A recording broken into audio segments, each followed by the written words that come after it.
ओम नमस्ते धर्मप्रेमी सज्जन हो. आपण बघत आहोत सत्यार्थ प्रकाश स्वामी दयानंद सरस्वती यांचा अनमोल ग्रंथ, सत्य सत्यार्थाचा प्रकाश करणारा ग्रंथ. तर यामध्ये आपण बघत आहोत ईश्वर नाम व्याख्या. ईश्वराचे वेदांमध्ये जे नावं दिलेली आहेत, अनेक नावं आहेत, त्यांचे अर्थ आपण बघत आहोत, त्याच्या व्याख्या आपण बघत आहोत. तर मागील व्हिडिओमध्ये आपण ब्रह्मा, विष्णू आणि शिव या तीन प्रमुख ईश्वराचे गुणवाचक नावांचे अर्थ बघितले. आता आपण बघत आहोत इंद्रम मित्रम वरुणमग्निमाहुरथो दिव्यस्य सुपर्णो गुरुत्मान एकम सद्विप्रा बहुधा वदंत्यग्निम यमम मातृश्वानमाहू. हा जो ऋग्वेदात मंडल 1 मधील सूक्त 164 मधील मंत्रसंख्या 46 आहे, त्याचा अर्थ बघूया की इंद्र ईश्वराला इंद्र का म्हटलेला आहे. जो एक अद्वितीय सत्य ब्रह्म वस्तू आहे, चेतन वस्तू आहे, त्याच्याच इंद्रादी सर्व काही नावं आहेत. ठीक आहे. तर दिवशु शुद्धेषु पदार्थेषु भवदिव्यः शोभनानी पर्णानी पालनानी पूर्णानी कर्मानी वा यस्य सहा. म्हणजे यो गुरुवात्मा स गुरुत्मान यो मातृश्वा वायुरिव बलवान स मातृश्वा. म्हणजे जो दिव्य, जो प्रकृती आदी दिव्य पदार्थांमध्ये व्याप्त आहे. सुपर्ण म्हणजे ज्याचे उत्तम पालन करण्याचे आणि पूर्ण कर्म आहे, उत्तम पालन करण्याचा पूर्ण कर्म आहे, ज्याचे आत्मा अर्थात स्वरूप महान आहे, ज्याचा आत्मा आणि स्वरूप महान आहे. आता मातृश्व म्हणजे जो वायूच्या समान अनंत बलवान आहे. म्हणून त्या परमात्मा, जो परमात्मा आहे, त्याचे दिव्य, सुपर्ण, गुरुत्मान आणि मातृश्वा हे नावं आहेत. ठीक आहे. म्हणजे जो अद्वितीय हा सत्यब्रह्म आहे, त्याला इंद्रादी सर्व नावे दिलेली आहेत. ठीक आहे. जो प्रकृती आदी दिव्य पदार्थांमध्ये व्याप्त आहे, उत्तम प्रकारे पालन करतो आणि उत्तम कर्मे करतो, म्हणून त्याला सुपर्ण असे म्हणतात. ठीक आहे ना. तर तो स्वरूपतः महान आहे, म्हणून त्याला गुरुत्मान व मातृश्वा म्हणजेच वायूप्रमाणे अत्यंत बलिष्ठ असल्यामुळे त्याला मातृश्वा असे म्हणतात. ही नावे परमेश्वराचे पृथक पृथक गुण दाखवणारी आहेत. ठीक आहे. इतर नामांचा अर्थ आपण पुढे बघूया. आता भूमिरसी हा मंत्र आपण बघितला आहे. यजुर्वेद अध्याय 13 मधील 18 मंत्र आहे.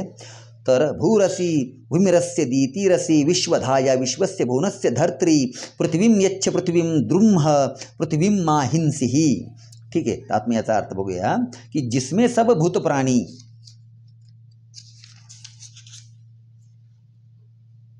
होते हैं, इसलिए ईश्वर का नाम भूमि है. शेष नामों का अर्थ आगे लिखते हैं. ठीक आहे. आता भूमी का आहे ईश्वराचं नाव, भूमी पण आहे. का बरं? कारण सर्व भूत प्राणी जिथे निवास करतात, जिथे राहतात, नाही का, म्हणून त्याचे नाव भूमी पण आहे. म्हणजे ईश्वरामध्ये आपण आधीच सांगितलंय की सर्व सृष्टी ईश्वराच्या मध्ये आहे. ईश्वरामध्ये आपण त्याच्यामध्ये आहोत, तो आपल्यामध्ये आहे. ठीक आहे ना.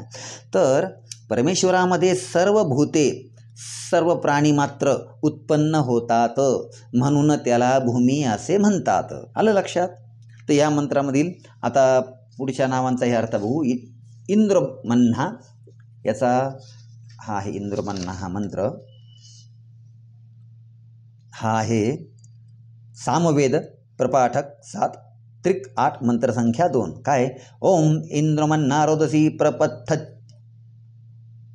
ओम इंद्रमन्नारोदसी पप्रथच्छव इंद्रः सूर्यमरोचयत् इंद्रियः विश्वभुवनानि ये मिर इंद्रे स्वानास इंदवः. याचा अर्थ अशा प्रकारे दिलेला आहे.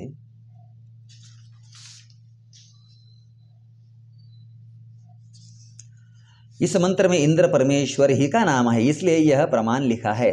म्हणजे आपण जे आतापर्यंत पुराणांमध्ये कथा ऐकलेल्या आहेत, इंद्र हा कोणी स्वर्गाचा राजा दाखवलेला, बरोबर ना. पण इंद्र शब्दाचे अर्थ अनेक आहेत. ठीक आहे. अनेक शब्द आहेत. इंद्र हे ईश्वराचं प्रमुख नावांपैकी एक नाव आहे. ठीक आहे ना. तर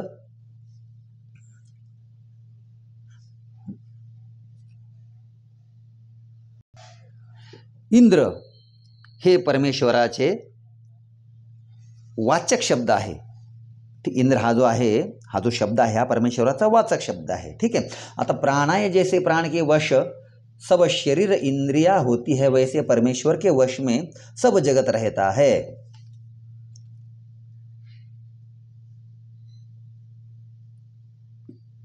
म्हणजे ज्याप्रमाणे शरीर प्राणाच्या स्वाधीन असते, म्हणजे आपण प्राण घेतला, श्वास घेतला तरच आपल्या शरीरामध्ये काय राहील, आत्मा राहील. ठीक आहे ना. म्हणजे नाही तर तो साथ सोडून जाईल. तर त्याचप्रमाणे परमेश्वराच्या स्वाधीन हे विश्व आहे, म्हणून त्याला प्राण असेही म्हणतात. ईश्वराचे नाव काय आहे, प्राण पण आहे. तर इत्यादी प्रमाणांवरून अग्नी इत्यादी शब्द जे आहेत परमेश्वराचे वाचक आहेत असे स्पष्ट आपल्याला इथं दिसून येतं. तर व्याकरण, निरुक्त, ब्राह्मण ग्रंथ, सूत्रग्रंथ इत्यादी जे ऋषीमुनी प्रणीत ग्रंथांमध्ये ओम, अग्नी इत्यादी जे शब्द परमेश्वराचे वाचक लिहिलेले आहेत, म्हणून त्याचा तसाच अर्थ घेणे सर्वांना योग्य आहे. ठीक आहे. ओम हे नाव केवळ परमात्म्याचेच आहे व अग्नी, विराट वगैरे नावे प्रकरणानुसार परमेश्वराची वाचक होतात, एवढाच तो भेद आहे बस. म्हणून ज्या ठिकाणी सर्वत्र व्यापक शुद्ध सनातन सृष्टीकर्ता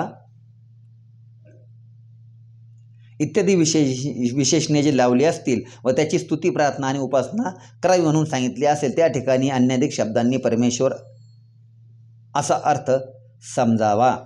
ठीक आहे. तर श्रोतेगण हो, आपण आता किती व्याख्या बघितल्या परमेश्वराच्या नावाच्या? सर्वात पहिला आपण बघितलं ओम. ओम तर आपण सर्वात प्रथम बघितलं. ठीक आहे. त्यानंतर इतर जे नावं आहेत ओम, त्यानंतर ईश्वराचे हे नामव्याख्या, त्याचे गुणानुसार नावं, आणि अग्नीना आपण बघितलं, मनु बघितलं, प्रजापती बघितलं, इंद्र बघितलं, नाही का.